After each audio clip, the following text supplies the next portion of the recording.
राधे राधे भक्तों हमारे चैनल सनातन वाणी में आप सभी का हार्दिक स्वागत है। भक्तों, श्री चैतन्य चरितावली से आज हम आपके लिए लेकर आए हैं राजा रामानंद राय जी की कथा।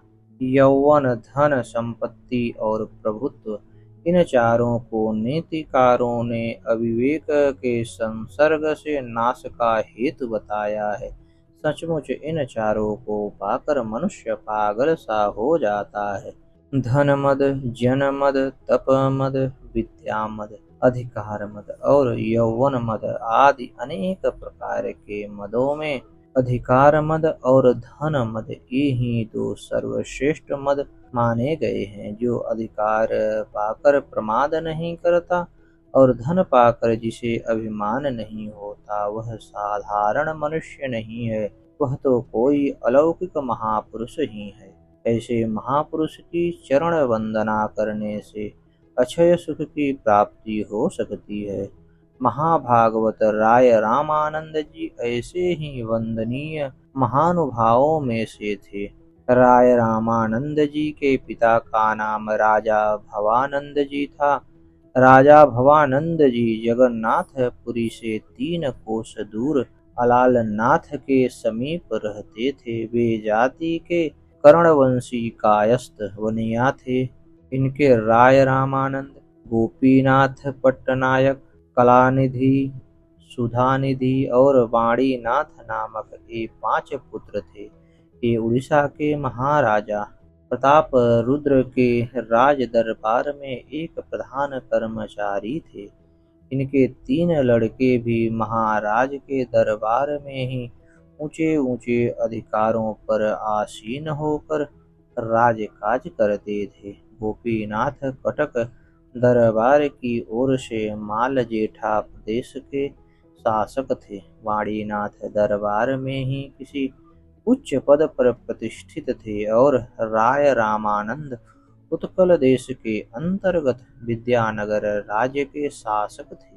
इस बात को हम पहले ही बता चुके हैं कि उस समय भारत वर्ष में छोटे छोटे सैकड़ों स्वतंत्र राज्य थे। उस अपने छोटे से प्रदेश के शासक नृपतिगण सनातन परिपाटी के अनुसार धर्म को प्रधान मानकर प्रजा का पालन करते थे और क्षत्रिय धर्म के अनुसार युद्ध भी करते थे।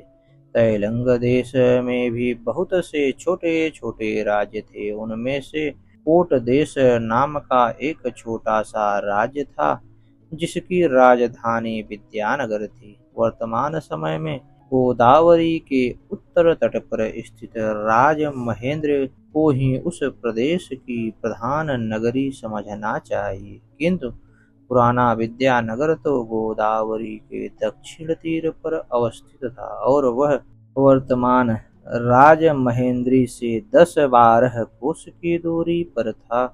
बहुत से लोग विजयनगर को ही विद्यानगर समझते हैं, किंतु नाम के सम्यक समान होने के कारण केवल भ्रम ही है। इसे तो स्वतागण पहले ही जान चुके हैं कि उत्कल देश के तत्कालीन महाराज पुरुषोत्तम देव ने विद्यानगर के राजा को युद्ध में परास्त करके उसके देश को अपने राज्य में मिला लिया था।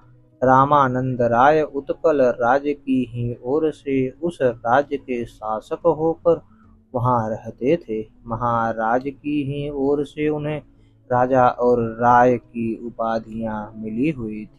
राय महाशय राज काज में प्रवीण, देश काल के जानने वाले, विनयी, शूर तथा सदाचारी पुरुष थे। फारसी के पंडित होने के साथ ही साथ उन्हें संस्कृत का भी भली भांति ज्ञान था। संस्कृत साहित्य का उन्होंने खूब अनुशीलन अध्ययन किया था। सभी शास्त्रों में उनकी प्रगति थी। विद्या व्यासंगी होने के कारण उनका सार्वभौम भट्टाचार्य से अत्यधिक स्नेह था। वे जब भी राजकाज से उड़ीसा जाते तभी पुरी में जाकर सार्वभौम से मिलते और उनके साथ शासलोचना किया करते। सार्वभौम भी इन्हें हृदय से चाहते थे। दोनों का हृदय कविता प्रिय था। दोनों ही सरस, सरल, विद्वान और शास्त्राभ्यासी थे। इसीलिए इन दोनों की परस्पर खूब पटती थी। महाराज प्रतापरुद्र भी काव्य रसिक थे। इसीलिए वे भी सार्वभौम भट्टाचार्य तथा रामानंद राय इन दोनों ही का खूब अधिक आदर करते थे। राय महाशय ने अपने जगन्नाथ वल्लभ नामक नाटक में महाराज रुद्र प्रताप की बहुत अधिक प्रशंसा की है। राय रामानंद कर्णवंशी कायस्थ थे, फिर भी उनका आचार विचार बड़ा ही शुद्ध तथा पवित्र था। वे देवता और ब्राह्मणों के चरणों में अत्यधिक श्रद्धा रखते थे। वैदिक स्रोत स्मार्त आदि कर्मों का वे विधिवत अनुष्ठान करते थे और धर्म पूर्वक शासन का कार्य करते हुए सदा श्री कृष्ण के चरणार बिंदों में अपने मन को लगाए रहते थे। एक दिन वे प्रातः काल बहुत से वैदिक ब्राह्मणों के सहित नित्य की भांति पतित पावनी पुंड तोया गोदावरी में स्नान करने के निमित्त आए। बहुत से वेदज्ञ ब्राह्मण उनके साथ साथ स्तोत्र पाठ करते हुए आ रहे थे। आगे आगे बहुत से वाद्य बजाने वाले पुरुष भांति भांति के वाद्यों को बजाते हुए चल रहे थे। इस प्रकार बहुत से आदमियों से घिरे हुए वे गोदावरी के तट पर पहुँचे। तट पर पहुँचते ही वाद्य वालों ने अपने अपने वाद्य बजाने बंद कर दिए। ब्राह्मण गण वस्त्र उतार उतार कर गोदावरी के स्वच्छ शीतल जल में स्नान करने लगे।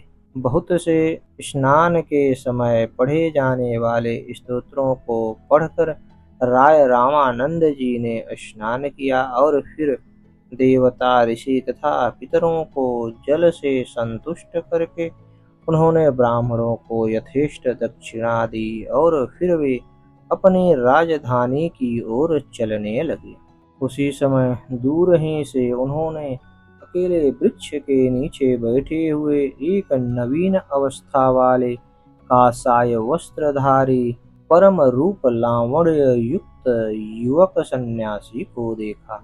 पता नहीं उस युवक सन्यासी की चितवन में क्या जादू भरा हुआ था। उसे देखते ही राय रामानंद मंत्र मुग्ध से बन गए।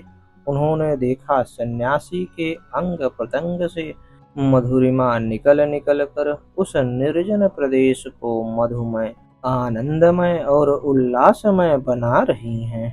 गोदावरी का वह शांत एकांत स्थान उस नवीन सन्यासी की प्रभा से प्रकाशित हो रहे हैं। सन्यासी अपने एक पैर के ऊपर दूसरे पैर को रखे हुए एकटक भाव से रामानंद राय की ओर ही निहार रहा है।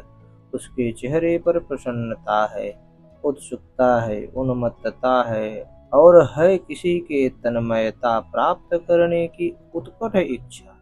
सन्यासी कुछ मुस्कुरा रहा है और उसके बिंबाफल के समान दोनों अरुण ओष्ठ अपने आप ही हिल जाते हैं। पता नहीं वह अपने आप ही क्या कहने लग जाता है। राय महाशय अपने को संभाल नहीं सके।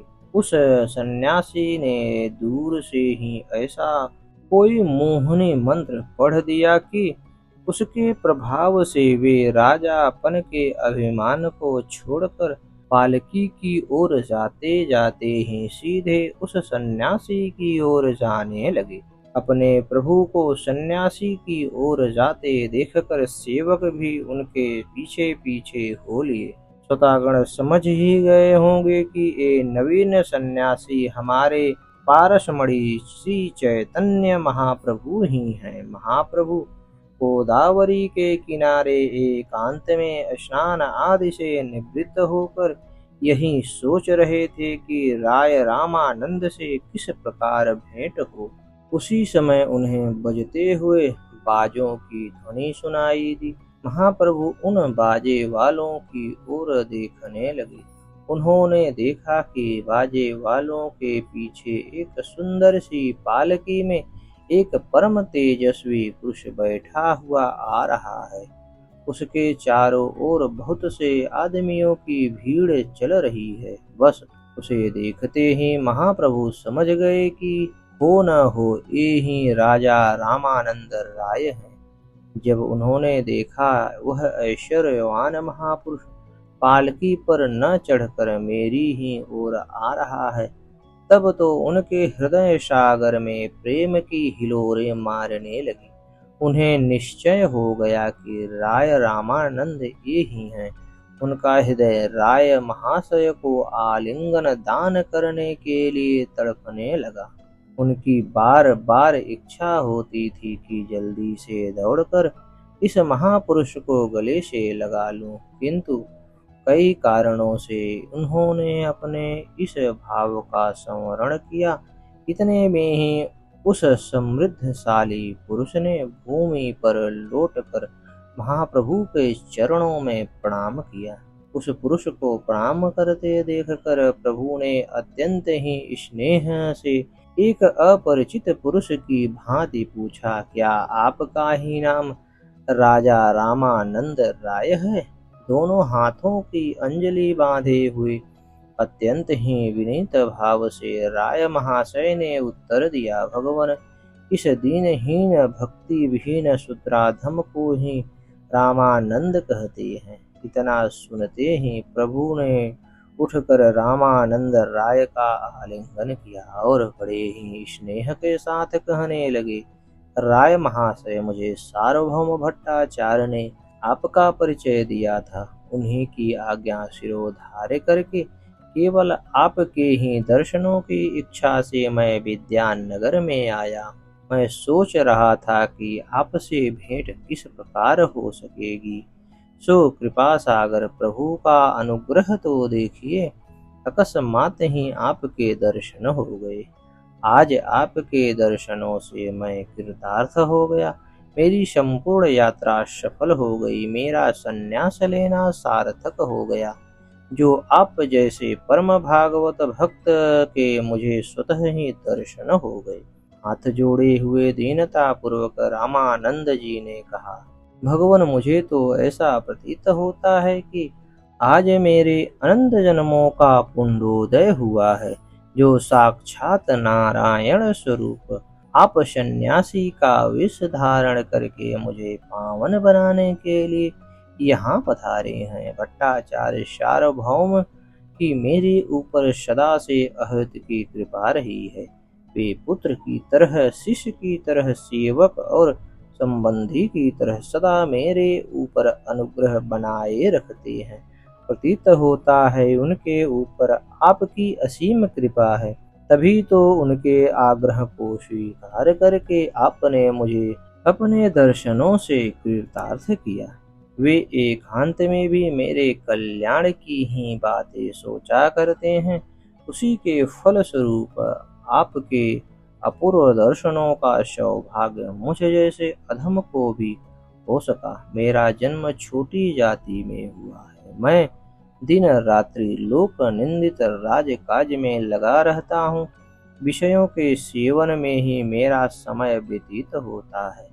ऐसे विषयी और परमार्थ पथ से विमुख अधम को भी आपने आलिंगन प्रदान किया है। यह आपकी दीनवत्सलता ही है। इसमें मेरा अपना कुछ भी पुरुषार्थ नहीं है। मुझसे बढ़कर भाग्यवान आज संसार में कौन होगा। अब मैं अपने भाग्य की क्या प्रशंसा करूं। प्रभु ने इस अधम की इतनी स्मृति रखी, इसे मैं किन पुण्यों का फल समझूं। महाप्रभु ने कहा, राय महाशय, मैं आपके मुख से श्री कृष्ण कथा सुनने के निमित्त ही यहाँ आया हूँ। कृपा करके मुझे श्री कृष्ण कथा सुनाकर कृतार्थ कीजिए। रामानंद जी ने कहा, भगवान, संसारी कीचड़ में फंसा हुआ मैं मायावद्ध जीव भला श्री कृष्ण कथा का आपके सम्मुख कथन ही क्या कर सकता हूँ। आप तो साक्षात श्री हरि के स्वरूप हैं। प्रभु ने कहा, सन्यासी समझकर आप मेरी प्रवंचना मत करें। सार्वभौम महाशय ने मेरे शुष्क हृदय को सरल बनाने के निमित्त ही यहाँ भेजा है। आप मुझे भक्ति तत्व बताकर मेरे मलिन मन को विशुद्ध बनाइए। महाप्रभु और रामानंद के बीच में इस प्रकार की बातें हो ही रही थी कि उसी समय एक वैदिक ब्राह्मण ने आकर प्रभु को भोजन के लिए निमंत्रित किया। राय महाशय ने भी समझा कि यहाँ इतनी भीड़ भाड़ में इन महापुरुष से आंतरिक बातें करना ठीक नहीं है, अतः फिर आकर दर्शन करूँगा। ऐसा कहकर रामानंद जी ने प्रभु से अपने स्थान में जाने की आज्ञा मांगी। प्रभु ने अत्यंत ही स्नेह से कहा, भूलिएगा नहीं, अवश्य पधारिएगा। आपसे मिलकर मुझे बड़ी प्रसन्नता हुई है। आपके मुख से श्री कृष्ण कथा सुनने की बड़ी उत्कट इच्छा हो रही है। क्यों आएंगे न? रामानंद राय जी ने सिर नीचा करके धीरे से कहा, अवश्य आऊंगा। शीघ्र ही श्री चरणों के दर्शन करके अपने को कृतार्थ बनाऊंगा। प्रभु, जब आपने इस अधम पर इतना अपार अनुग्रह किया है, तब कुछ काल तक तो यहाँ निवास करके मुझे संगति सुख दीजिए ही।